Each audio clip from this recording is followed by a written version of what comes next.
In 1939 and 1940, New York City hosted a World's Fair. The theme for this fair would be different from past World's Fairs. Instead of a celebration of what was or what is, the New York World's Fair would celebrate what is to come. Hence its slogan, Dawn of a New Day. Welcome to the history of the 20th century.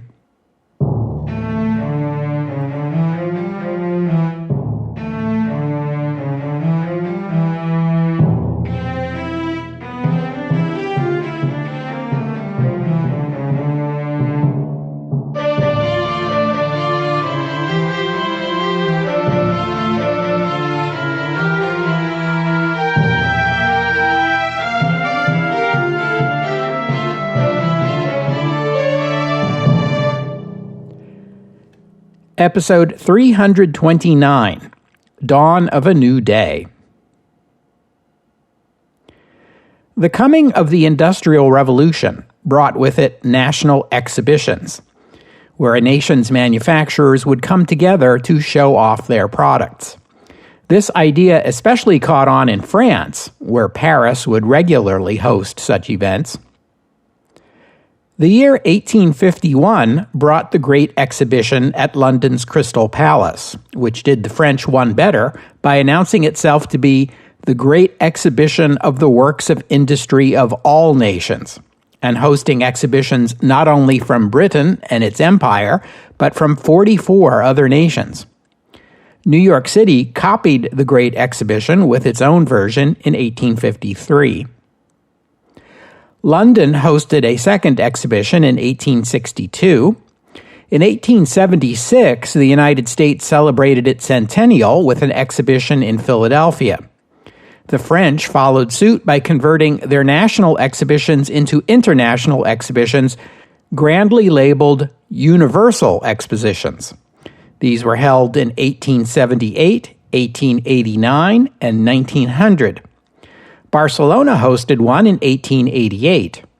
Prague, then a part of the Austrian Empire, in 1891, and Brussels in 1897. In 1893, Chicago hosted the Columbian Exposition, meant to celebrate the 400th anniversary of the first voyage of Christopher Columbus. In 1904, St. Louis outdid Chicago and almost everyone else with its Universal Exposition, which was so awesome I had to devote an entire episode to it, episode 26 to be precise. In 1915, San Francisco hosted the Panama Pacific International Exposition, which was meant to celebrate the opening of the Panama Canal. It suffered somewhat from the Great War, which broke out just a few months before the exposition opened. In 1928, an international organization, the International Bureau of Expositions, was formed to regulate and supervise these World's Fairs, mostly to ensure two countries didn't end up with competing World's Fairs. That same year, a nonprofit corporation was organized in Chicago for the purpose of holding a World's Fair in 1933, the year that marked Chicago's centennial. More or less. It depends on who you talk to. That fair was dubbed the Century of Progress International Exposition, and it opened on May 27, 1933, along the shore of Lake Michigan. On opening night, the fair's electric lighting was automatically triggered by light from the star Arcturus. Arcturus was then believed to be about 40 light-years from the Earth, so the idea was that the lights would be switched on by photons that were created 40 years earlier during Chicago's previous Columbian Exhibition in 1893. In our time, more accurate measurements place Arcturus at only 36.7 light-years from Earth. Also, Albert Einstein's special theory of relativity tells us that whether two events widely separated in space were simultaneous or not depends on your frame of reference. Yeah, I know. Pick. Among the most memorable features of the Century of Progress exposition were the Sky Ride, a bridge that carried visitors over the lake from one part of the exposition to the other, and the scandalous fan dancer Sally Rand, who performed at the fair. Admiral Byrd's ship, City of New York, which had explored Antarctica, was on display. Car makers and railroads showed off their latest vehicles. General Motors put up an assembly line where patrons could watch cars being built. In October 1933, the German airship Graf Zeppelin visited the exposition. Many entertainers performed at the fair, perhaps not well known at the time, but visitors surely remembered names like Judy Garland and the Andrews Sisters after they became national celebrities. Major League Baseball's first All-Star game was held in Chicago that year in conjunction with the fair. The theme of the fair was science and technological innovation. It was a celebration of what the past century had brought, bundled with a claim that progress was a distinctly American trait. The fact that the Great Depression struck as the fair was being planned and built has to be regarded as a setback, but it opened in 1933 during Roosevelt's 100 Days, and America's renewing sense of optimism fit hand in glove with the theme Century of Progress. The fair was so successful in 1933 that its run was extended through 1934. The fair paid back its costs and even earned a small profit. This was the first time that had happened with an American World's Fair. More important, the fair generated an estimated $750 million in business for the city of Chicago, a major boost to the local economy during hard times. Meanwhile, 700 miles to the east, many New Yorkers looked down their noses at their Midwestern compatriots. Maybe a fancy bridge or an ocean-going vessel or a German airship were novelties to the hayseeds out west, but these were everyday sights in New York City. And despite the fair's claim of being about progress, it was mostly about middle-class, middle American consumer products like Chevrolet and Kraft cheese and Chicago's own Walgreens and Sears Roebuck. At this time in New York, they were celebrating the repeal of Prohibition and the election of Republican Mayor Fiorello LaGuardia. A colorful 52-year-old ex-member of Congress, LaGuardia defeated the corrupt New York Tammany Hall machine with the support of progressives, labor unions, and New York's substantial Jewish and especially Italian communities, typically Democratic constituencies who had crossed party lines to support LaGuardia, who promised an end to patronage and corruption in city government, and a huge spending program to build new highways and parks as a means to pull New York out of the Great Depression. LaGuardia was a short, chubby man, colorful, irascible, and an energetic reformer. Despite being Republican, LaGuardia supported Roosevelt and the New Deal, and Roosevelt reciprocated by steering substantial chunks of New Deal spending to the nation's largest city. New Yorkers were lining up for tickets to Cole Porter's hit Broadway show Anything Goes, starring Ethel Merman, and uptown in Harlem, the Apollo Theater, a burlesque hall until the new Mayor LaGuardia cracked down on burlesque shows, reopened under new management that began putting on shows for African American audiences. Among the first performers in the new Apollo Theater was a 17-year-old singer named Ella Fitzgerald. And out in Jackson Heights, in Queens, 12-year-old Jacqueline Shadgen came home from school. Her father, Joseph Shadgen, had been born in Luxembourg, raised in Belgium, educated as a civil engineer, and had emigrated to the United States in 1915. He'd done quite well for himself as an engineer during the Roaring '20s, but the Great Depression left him out of work. He asked his daughter what she'd learned in school that day. Jacqueline told him that she'd learned that the United States turned 158 years old in 1934, because the nation was born on July 4th, 1776, you see. That was the day the United States began, as Jacqueline was taught, and I was taught, and anyone who ever went to school in the USA was taught. Her father, on the other hand, had not been educated in the USA, and he had a different perspective.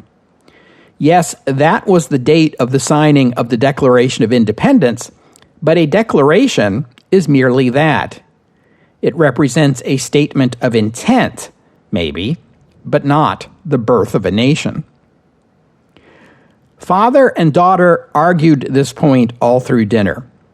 The next morning, he decided to prove it to her by taking her downtown on the L to Wall Street, to Federal Hall, and showed her the statue of George Washington and the inscription on its base declaring that Washington had been sworn in as the first president of the United States at that spot on April 30th, 1789. That, he told her, was America's birthday. I imagine at this point, Jacqueline not so much gave in as gave up. Obviously, Dad was not going to change his mind. But as they rode the L back to Jackson Heights, Jacqueline did a mental calculation and realized that April 30th, 1939, a date less than 5 years away, would be the 150th anniversary of George Washington's inauguration. She asked her father whether there would be any kind of event to commemorate the anniversary. Her father told her no, not as far as he knew. You can tell that this is a stubborn guy, not one to quickly let go of an idea. Some kind of celebration should be held to honor the 150th anniversary of the first president's inauguration. Since New York was the site of the original event, it would be the logical place to host the celebration. How about a World's Fair on the scale of what they were doing over in Chicago? The more he thought it over, the more it made sense. Where should it be held? As a resident of Queens and a civil engineer, Shadgan had an idea about that, too. Since the beginning of the century, the Brooklyn Ash Removal Company had been in the business of, well, what it says right there in the name. Most homes, businesses, and factories of the time were heated with burning coal, which left ashes behind. Just as someone had to deliver the coal to every address in Brooklyn, someone had to come and haul away all those ashes. The ashes were dumped in the watershed of the Flushing River in Queens, which at the time was a remote and undeveloped location. Brooklyn Ash Removal dumped something like 100 railroad cars worth of ash every day out there. And what they were dumping was more than just ash. Ash removal customers often put ordinary trash, even food scraps, into their ash pile before it was picked up.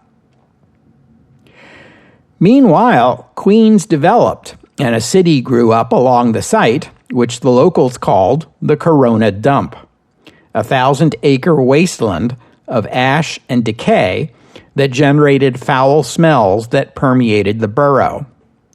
The Corona Dump was notorious. F. Scott Fitzgerald had originally titled his novel Among the Ash Heaps and Millionaires, a sly reference to the dump, before his editor talked him into calling it The Great Gatsby instead. The LaGuardia administration banned private trash dumps within New York City limits and purchased the site for $2.8 million. But what to do with it? Shadgan proposed renovating the site and building the World's Fair there. Afterward, it could be converted into a public park. It was a tall order, given that the magic date was less than 5 years away. Still, Chicago had done it in 5 years. Surely New York could do as much. Shadgan took the idea to his business partner, a man named Edward Roosevelt. He was a cousin of the president's from the less wealthy side of the family. But Roosevelt was well connected. When Shadkin outlined the idea to him, Roosevelt took to it at once, and together they presented it to New York's wealthy and powerful. They convinced George McEnany, a powerful New York banker who saw the potential of the fair to bring business to the city, and he took the project on as his own. McEnany gradually sold the idea to a cross-section of New York's wealthy elite.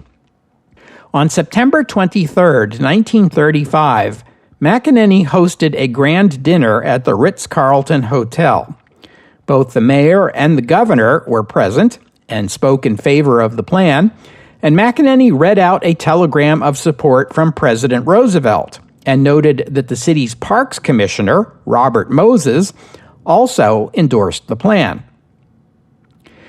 Now, I've talked about Moses a little bit before on the podcast. He was a colorful and controversial figure who was in charge of much of the highway and parks construction in New York during the Great Depression.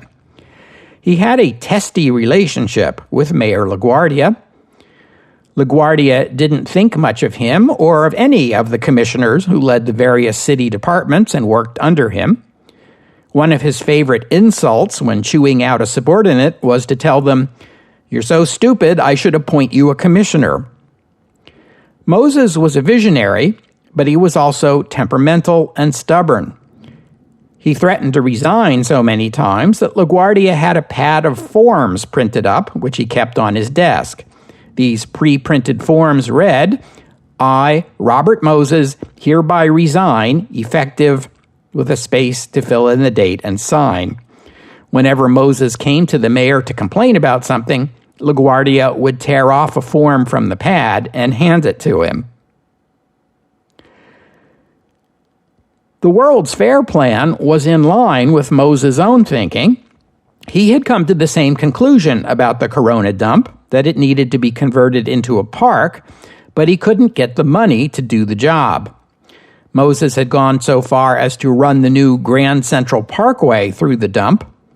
The Parkway project used up some of the land. Moses hoped that once people regularly began driving past the eyesore that was the dump, this would create political pressure to do something about it. Now, this parkway would help people reach the site of the proposed World's Fair, about which Moses cared little, but the proposal to convert the site to parkland after the fair ended was music to his ears. The plan was well received, and a month later, over 100 of New York's elite invested their money to fund a New York World's Fair corporation. And here is where Shadkin and Roosevelt fade from the story. The corporation paid them both salaries to do very little actual work, but control of the project was out of their hands. Shadkin would eventually resign and sue the corporation. They settled out of court, but he always remained bitter. Time was running out.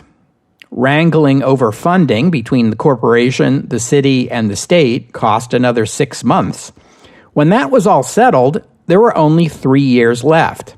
It had taken Chicago 5. Could this still be done? The corporation selected a new president to run the operation, a man named Grover Whalen. Whalen was a former New York police commissioner and the current chair of the Mayor's Committee on Receptions to Distinguished Guests.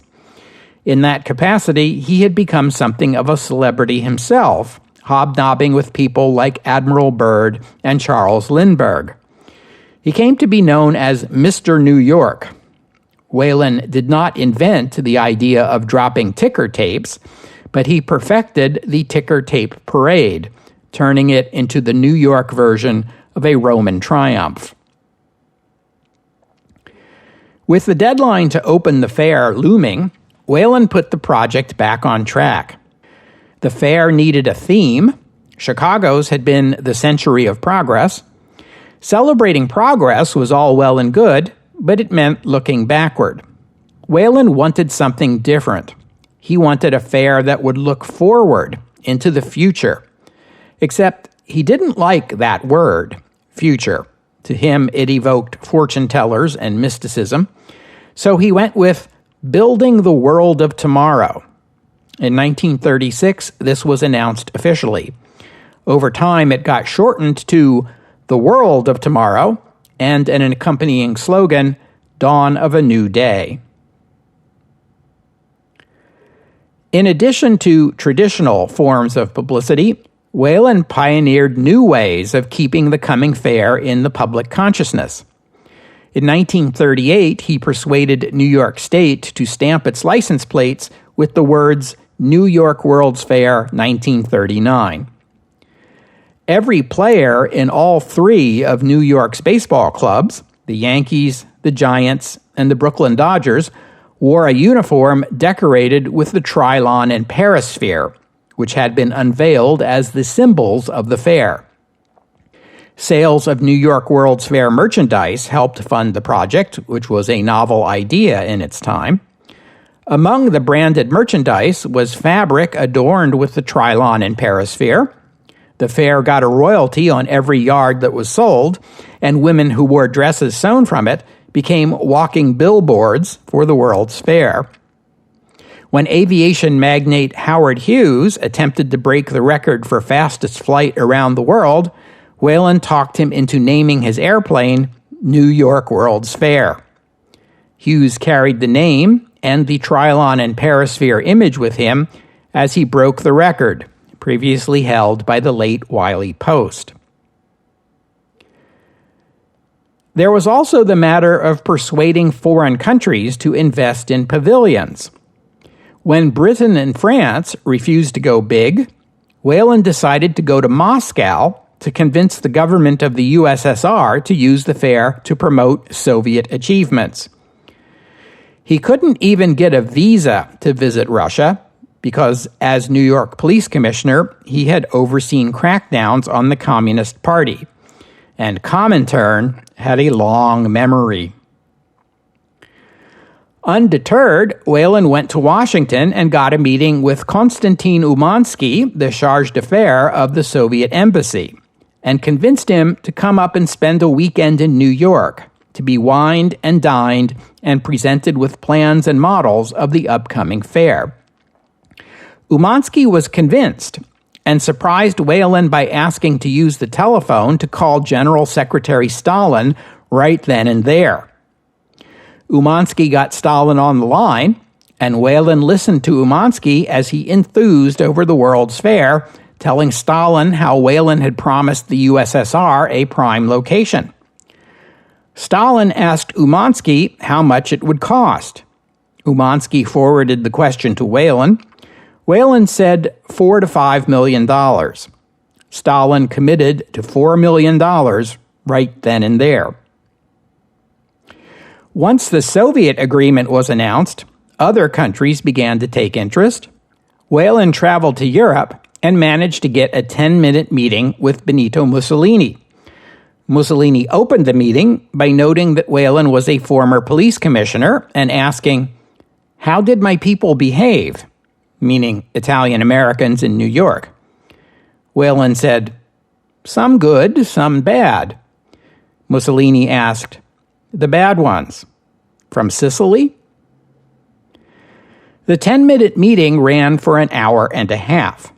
Whalen convinced Mussolini that a fair all about building the world of tomorrow was the perfect place to present the vision of fascism.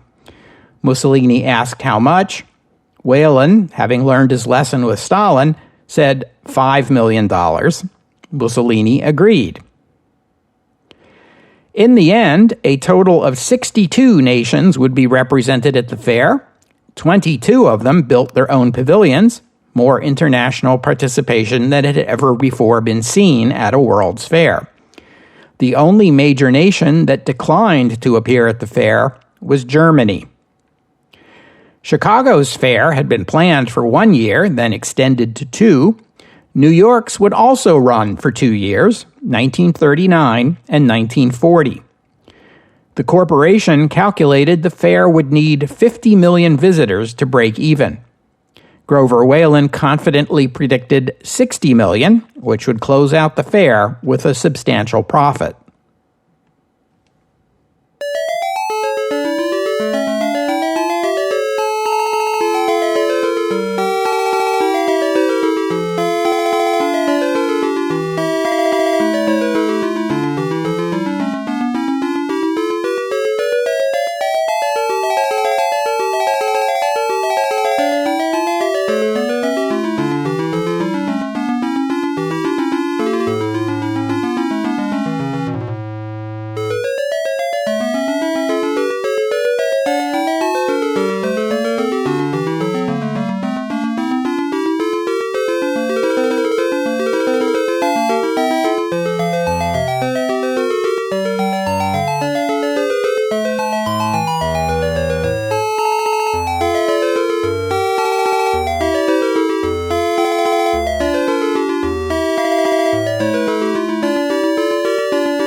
Despite fears to the contrary, the World's Fair opened on schedule on Sunday, April 30th, 1939. The weather forecast was for sunshine and unseasonal warmth, perfect for the occasion. Special trains were put into service to carry attendees out to the former dump, now rechristened Flushing Meadows, to attend the fair, which also reserved over 30,000 parking spaces for those who came by automobile.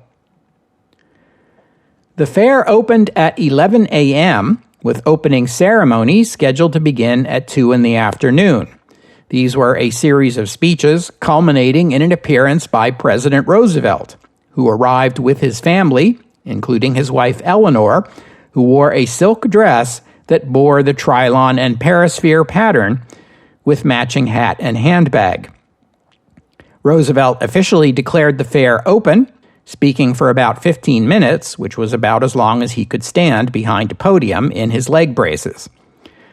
RCA, the Radio Corporation of America, carried the president's speech on its network, but also chose this occasion to inaugurate the first television broadcast in the United States. RCA boasted that the president's speech could be seen on any television set within 50 miles of the Empire State Building. This was true, although it only amounted to about 200 television sets. Mind you, TVs of this time had screens ranging in size from 6 to 12 inches.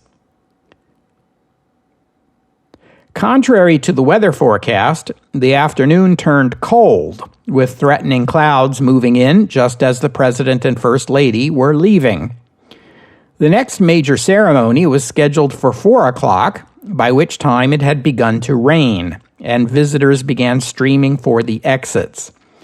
The ceremony was the dedication of a 60-foot-tall statue of George Washington, followed by the appearance of a Washington reenactor, dressed in period clothes and bearing a ceremonial sword, who would take the presidential oath of office. The reenactor had begun his journey at Washington's Mount Vernon home and ridden in a horse-drawn coach to Flushing Meadows for the occasion.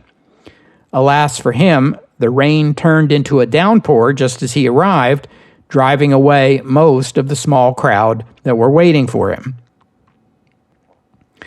At dusk, 7 o'clock that evening, came the last big event of the day, a speech by Albert Einstein, who had agreed to chair the World's Fair Committee of Science Advisors.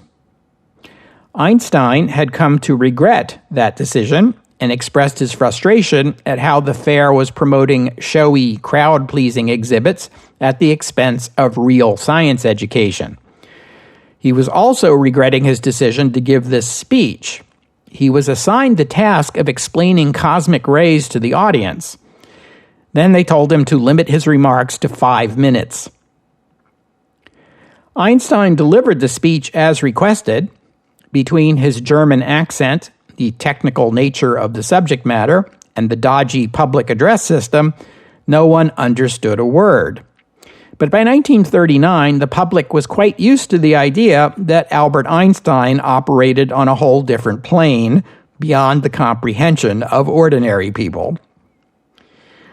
Einstein's speech was just the prelude to the real show. Chicago had its Arcturus. New York was going to capture 10 cosmic rays at the Hayden Planetarium in Manhattan. The lights went out.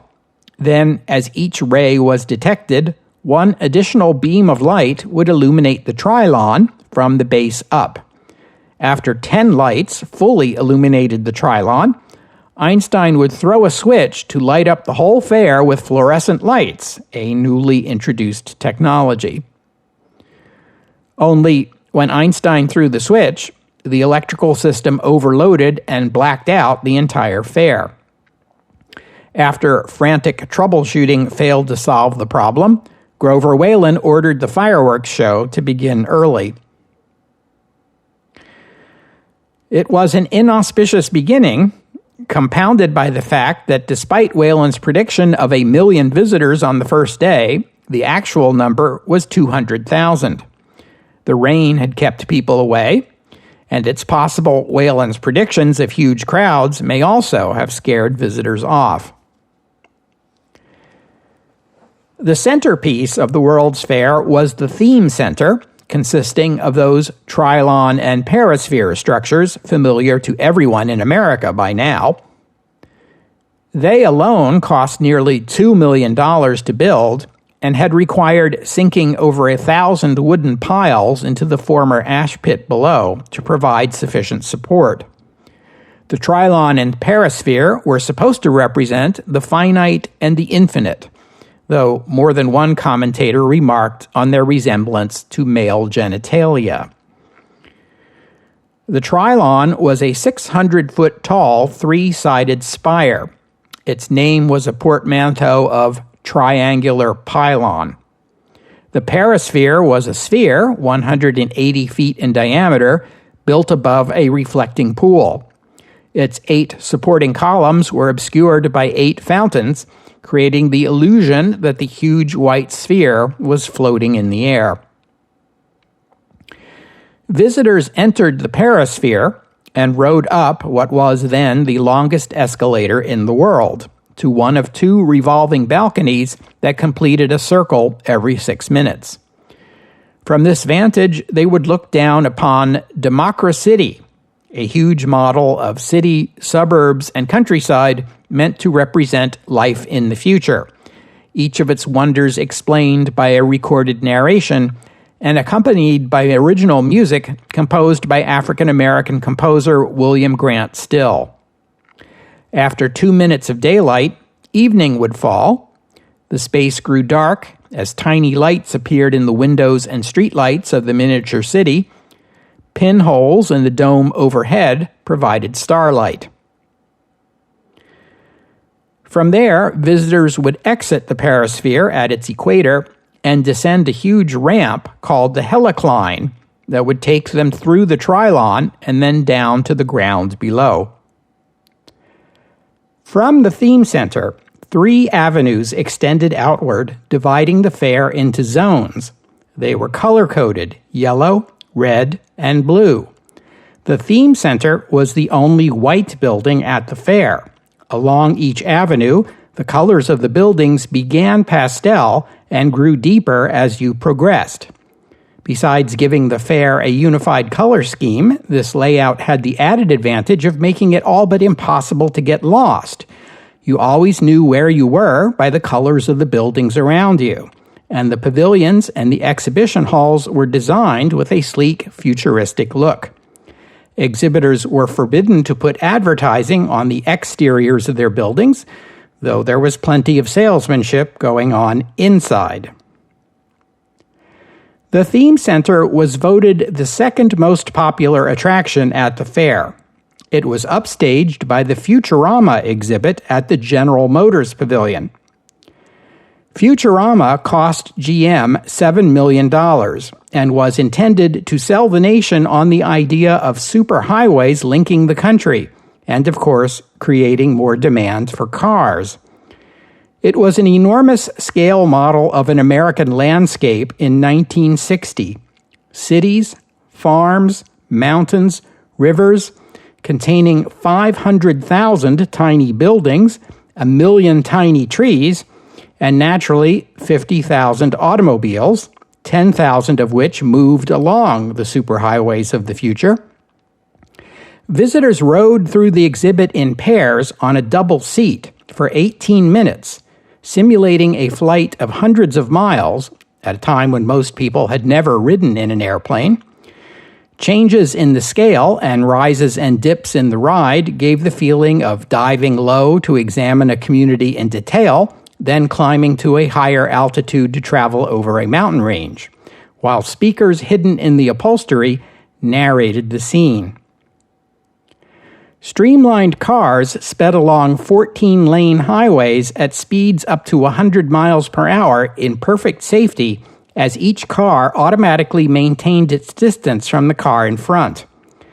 The climax of the ride was a look at the city of the future, where pedestrians used elevated sidewalks to pass between skyscrapers, while the ground below was entirely dedicated to the automobiles. The end of the ride brought passengers down low to examine an intersection in that future city. At the four corners stood an auditorium, a department store, an apartment building, and a GM dealership. The pièce de résistance came when the ride took the visitors outside and deposited them at a real-world replica of the intersection they had just flown over, giving the impression that their journey had been a real one. Visitors were dazzled and left sporting buttons that read, "I have seen the future." Journalist Walter Lippmann's judgment was less kind. GM has spent a small fortune to convince the American public that if it wishes to enjoy the full benefit of private enterprise in motor manufacturing, it will have to rebuild its cities and highways by public enterprise.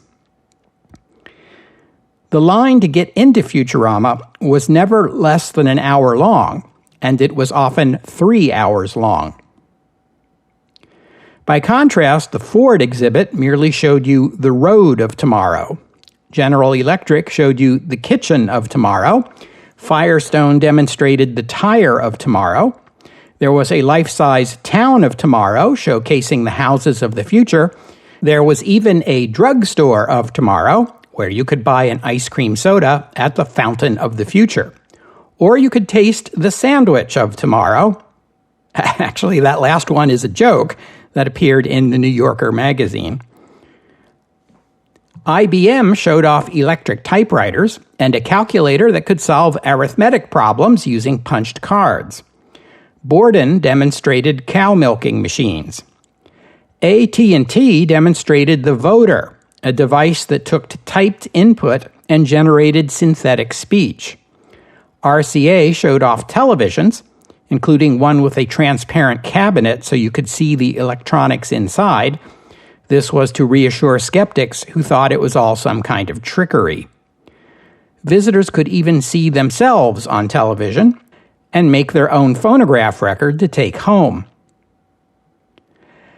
As for the foreign exhibits, the USSR had an amazing pavilion, which included a pylon topped with a steel statue of a Soviet worker that was the tallest structure at the fair, aside from the Trilon. The Soviets showed off the latest Tupolev AN-T-25 aircraft. This was the very plane that had recently flown nonstop over the North Pole from Moscow to Vancouver, Washington, and a full-size replica of Moscow's palatial Mayakovskaya subway station. There was a Jewish Palestine pavilion. Albert Einstein returned to the fair to speak at its dedication. And there was a Czechoslovak pavilion. Its completion was interrupted by the German occupation in March of 1939. Fewer than half of the intended exhibits had been shipped to New York when the German government halted the rest. A private committee raised funds to open the pavilion anyway, over the objections of the German government.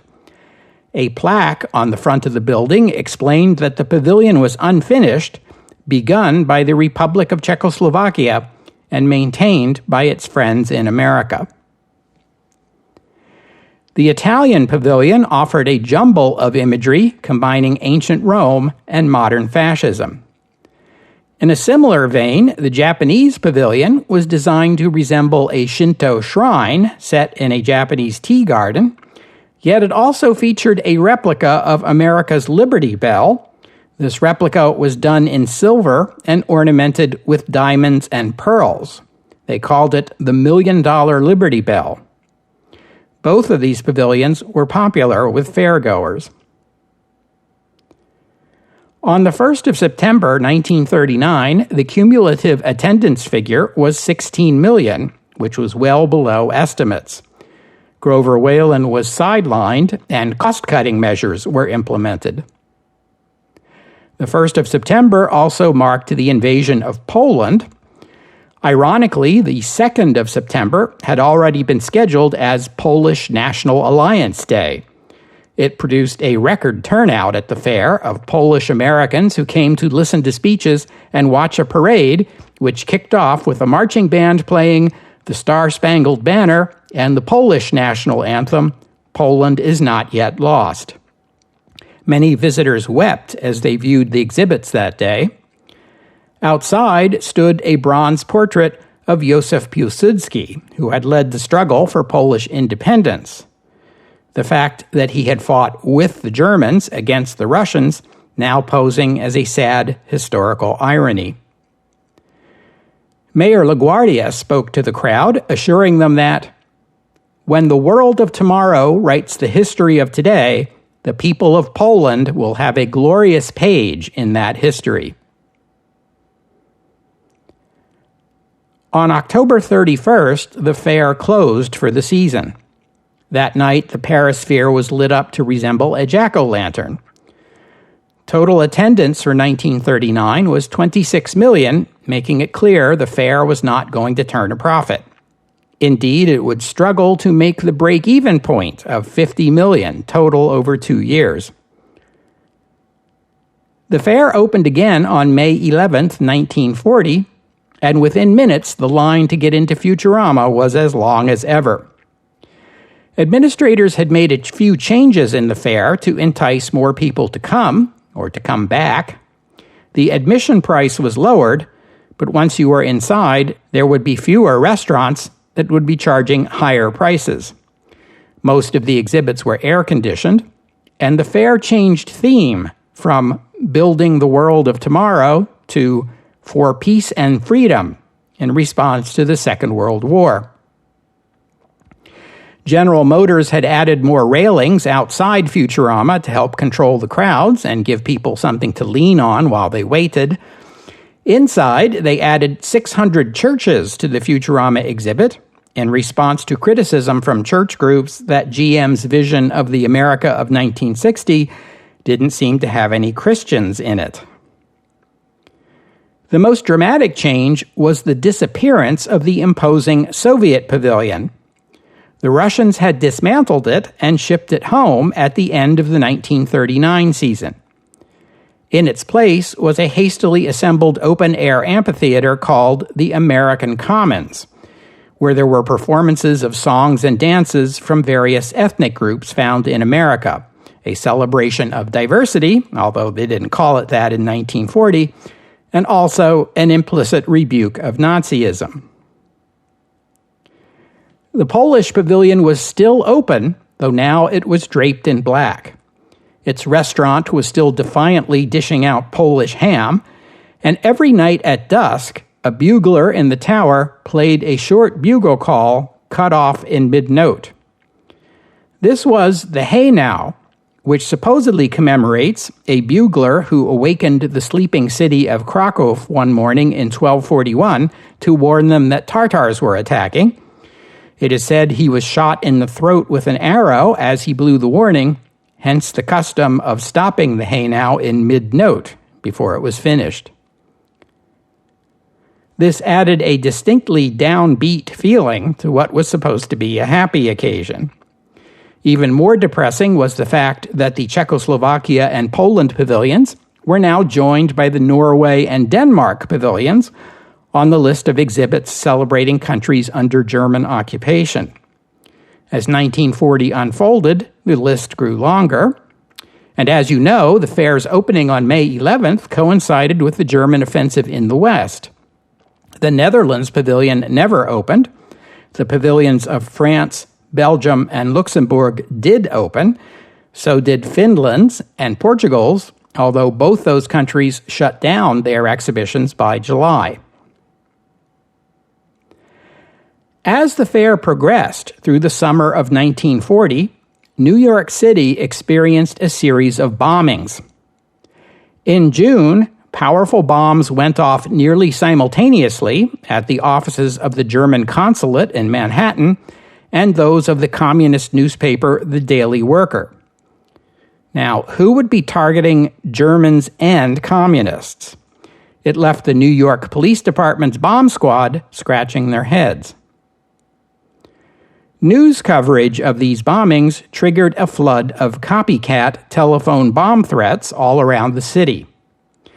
A telephone operator in the Italian pavilion at the World's Fair received one of these, a call warning there was a bomb in the pavilion.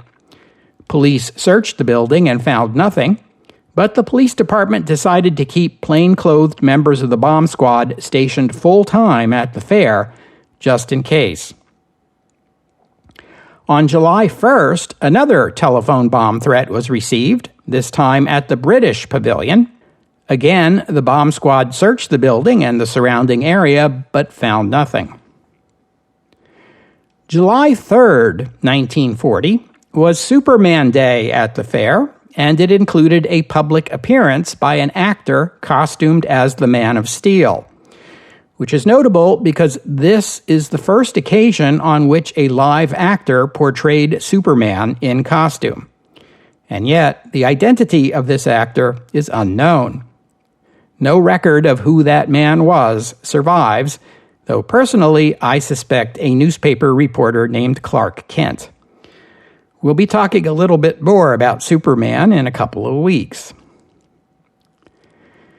That same morning, an electrician named William Strawn was doing electrical work in the British Pavilion, related to the pavilion's new air conditioning system, when he came across a small canvas suitcase. Strawn was in the building's mechanical room, which is not open to the public, so he assumed it belonged to one of the pavilion's employees and left it alone. The following day, July 4th, 1940, was Independence Day in the United States. That afternoon, Strawn returned to work in the mechanical room and noticed the suitcase was still there. This time, he examined it more closely and determined that it was ticking. He decided he should turn the case in to someone, but apparently did not consider the bag might be dangerous.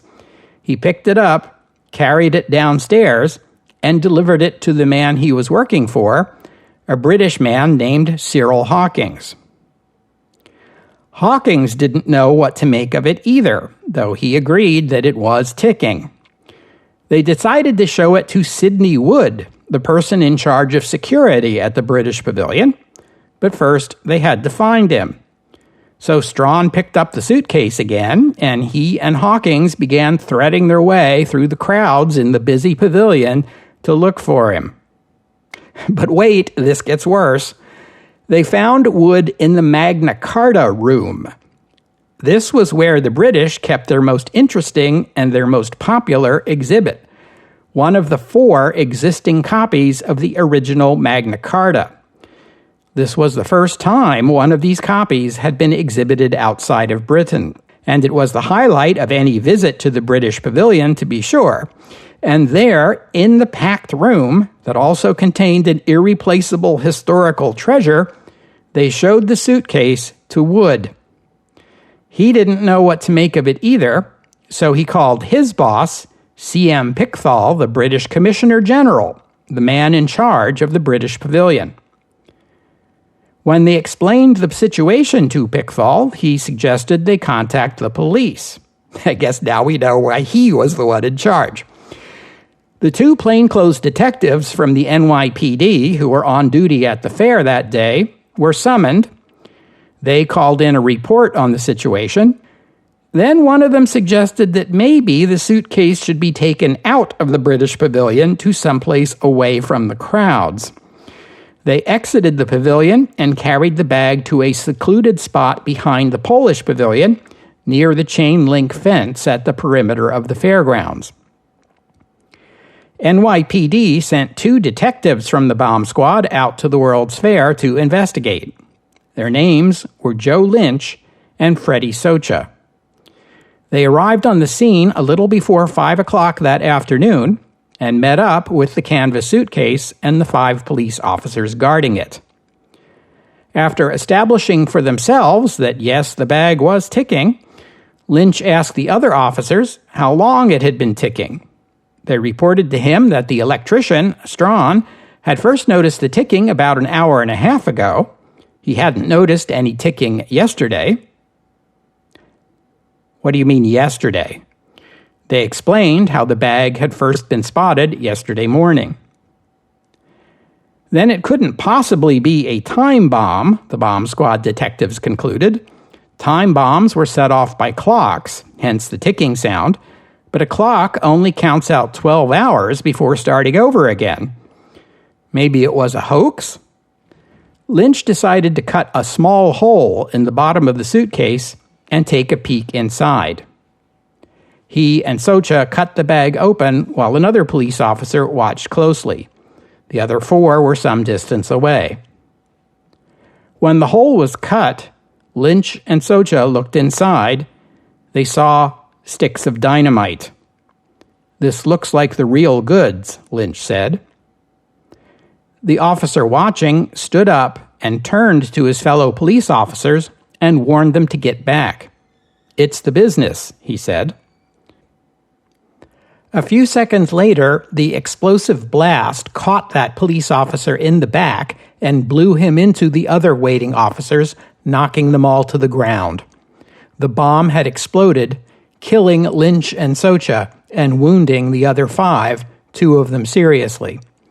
It left a 5-foot diameter crater in the ground, blew a hole in the chain-link fence, and filled the air with leaves stripped off a nearby maple tree. That was bad enough, but had the bomb exploded inside the British pavilion, the death toll could have run into the hundreds. The force of the explosion might have been enough to collapse the entire building. Indeed, it's very possible that the bomb had been placed in the mechanical room, which stood in the center of the building, for precisely that reason. And by the way, even in 1940, they did have alarm clocks that counted not only minutes and hours, but also days. And it was quite possible for someone to build a time bomb and set it to explode at a specific time, days in the future, as indeed someone did.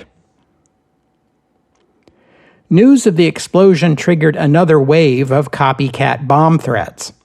New York put its entire police force on 24-hour duty and searched the fairgrounds and other public venues. In Washington, police cordoned off the U.S. Capitol. But who would do such a thing? Some suggested radical Zionists. The British government had recently placed sharp limits on Jewish immigration to Palestine and restrictions on the Jewish community already there, which many Zionists denounced as betrayals of the promise made in the Balfour Declaration. Maybe some Zionists had decided to move beyond denunciations. Or maybe it was radical Irish nationalists. But the group upon which suspicion fell most heavily was the German-American Bund, an organization of American Nazi sympathizers. In July of 1940, the group was much diminished from the glory days of its 1939 rally, but perhaps zealots in the group were willing to strike one more blow for the Nazi cause. A popular theory in our time is that the British put the bomb in their own pavilion as a way of winning American sympathy at a time when Britain was standing alone against Nazi Germany. This theory has the advantage of explaining how the bomb was placed in a room that was not open to the public, but it has the disadvantage of being completely bonkers. It just reeks of 21st century conspiracy paranoia. While it is true that the Churchill government was trying hard to win American sympathy, it was trying to elicit respect, not pity. It was trying to project an image of a nation standing tall and determined to win the war no matter how long it took. I'm having trouble seeing how a bomb going off in their World's Fair pavilion fits into that PR campaign. The World's Fair closed for good on October 27, 1940. Newspaper reports of the time quote employees of the Czechoslovak and Polish pavilions lamenting it would cost them their lives to return to their home countries. Employees at the Belgian pavilion told the papers they had not heard from their families since the German invasion 5 months earlier. Most of the staff from occupied countries would remain in the United States. The Polish government, now in exile in the UK, sold the contents of the Polish pavilion to the Polish Museum of America, located in Chicago. Futurama was destroyed. General Motors said it was too big and too intricate to move or keep. Attendance in 1940 amounted to about 19 million, bringing the overall attendance number to about 45 million, short of the break-even point. Bondholders received about 40 cents on the dollar for their investment. The New York Convention and Visitors Bureau estimated that the World's Fair generated about $280 million worth of business for the city. This was well short of the projected $1 billion, but a tidy sum still. Before the fair opened, Westinghouse buried a time capsule intended to be opened in 5,000 years, that is, in the year 6939. It contains thousands of books on microfilm, a copy of Life magazine and of the Sears Roebuck catalog, a newsreel of President Roosevelt, another of Jesse Owens winning the gold medal in the 100-meter race at the Berlin Olympics, and letters from figures that ranged from Thomas Mann to Grover Whalen. Whalen's letter opened with these words, "We were thinking of you in the world of tomorrow." Albert Einstein also contributed a letter in which he explained to the people of the future that in the 20th century, quote, people living in different countries kill each other at irregular time intervals. I trust that posterity will read these statements with a feeling of proud and justified superiority. The 1939 New York World's Fair is better remembered than most. What is especially remembered is its focus on the future. Previous expositions were celebrations of how far we had come. This World's Fair chose to contemplate where we were going.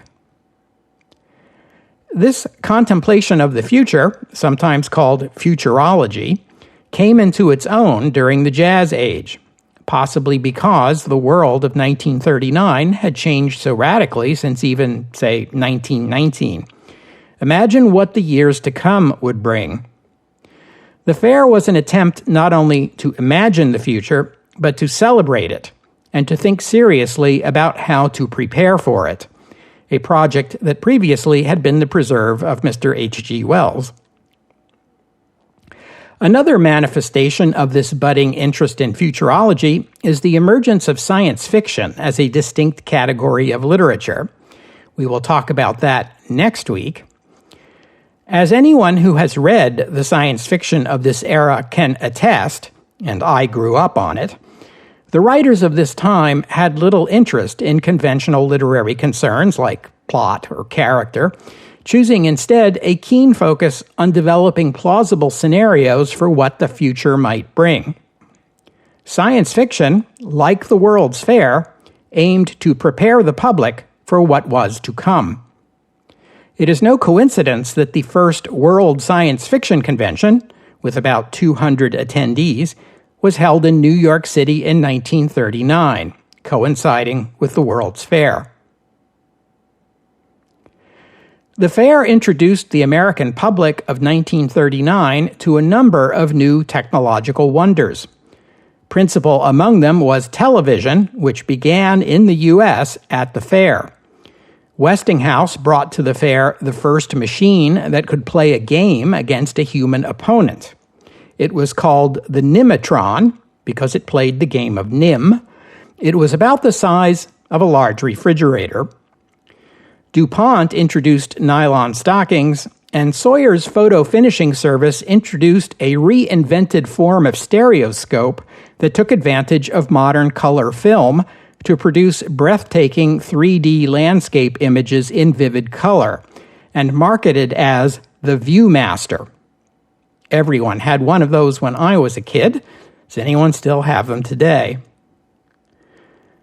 As for the bombing, a reward was offered for information leading to the arrest and prosecution of the person responsible, which grew to $25,000, which in 1940 was roughly the equivalent of $500,000 today.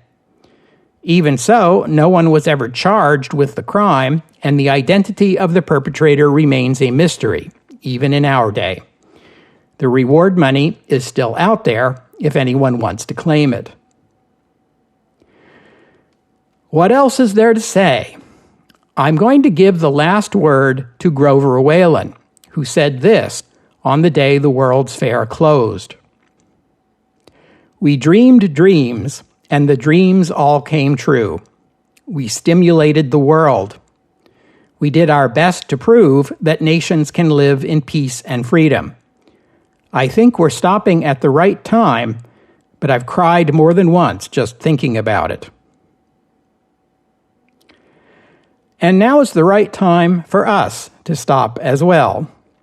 I thank you for listening, and I'd especially like to thank Nestor for his kind donation. And thank you to John for becoming a patron of the podcast. Donors and patrons like Nestor and John help cover the costs of making this show, which in turn keeps the podcast available free for everyone. So my thanks to them and to all of you who have pitched in and helped out. If you'd like to become a patron or make a donation, you are most welcome. Just visit the website, historyofthe20thcentury.com, and click on the PayPal or Patreon buttons. The podcast website also contains notes about the music used on the podcast. Sometimes it's my own work, sometimes it's licensed, but many times the music you hear here is free and downloadable. If you hear a piece of music on the podcast and you would like to know more about it, including the composer, the performers, and a link to where you can download it, that would be the place to go. And while you're there, you can leave a comment and let me know what you thought about today's show. I'm going to be at the North American Science Fiction Convention in Winnipeg, Manitoba in July. I don't know yet if I'll be presenting, but if any of you are planning to be there, do look me up. And I'm pleased to be able to announce that a short story of mine will appear in the forthcoming fantasy anthology, Artifice and Craft. It's a collection of stories about magical artifacts. The anthology will be released on September 1st. The ebook is already available for pre-order at Amazon, and I understand there will be a trade paperback edition as well. And I hope you'll join me next week here on the History of the 20th Century as we take the first of 2 episodes to talk about pulp fiction. We're going to begin by examining the literary genre that was born in pulp fiction, but eventually grew far beyond it. I refer, of course, to science fiction. Amazing stories next week here on the History of the 20th Century. Oh, and one more thing. When those of you listening today heard the name Futurama, I bet what probably came to mind first for most of you was the animated cartoon series created by Matt Groening that debuted on the Fox television network in the United States on March 28, 1999. The cartoon has a decidedly late 20th century take on the future, but yes, indeed, the name was taken from the 1939 World's Fair exhibit.